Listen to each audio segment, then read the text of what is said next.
Zee 24 तास एक पाऊल पुढे।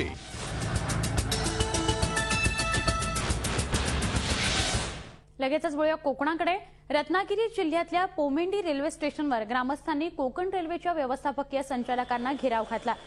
पोमेंडी इथं सुरू असलेल्या डोंगर कटिंगची माती पोमेंडी गावात टाकली जात असल्याने गावातील विहिरी आणि नद्यांचं पाणी दूषित झालंय, तसंच पाण्याचे स्रोतही बुजलेत। याबाबत अनेक वेळा तक्रार करून सुद्धा कोकण रेल्वे प्रशासनानं दुर्लक्ष केल्यानं अखेर संतप्त ग्रामस्थांनी कोकण रेल्वेचे व्यवस्थापकीय संचालक भानुप्रसाद तायल यांची स्पेशल ट्रेन अडवून घेराव घातला। येत्या 8 दिवसांमध्ये न्याय न मिळाल्यास एकही रेल्वे धाव न देण्याचा इशारा यावेळी देण्यात आला। व्यवस्थापकीय संचालकांनी केलेल्या सूचनेनुसार जिल्हाधिकाऱ्यांची चर्चा करून स्थानिकांचा प्रश्न मार्गी लावण्याचं आश्वासन दिल्यानंतर घेराव मागे घेण्यात आला।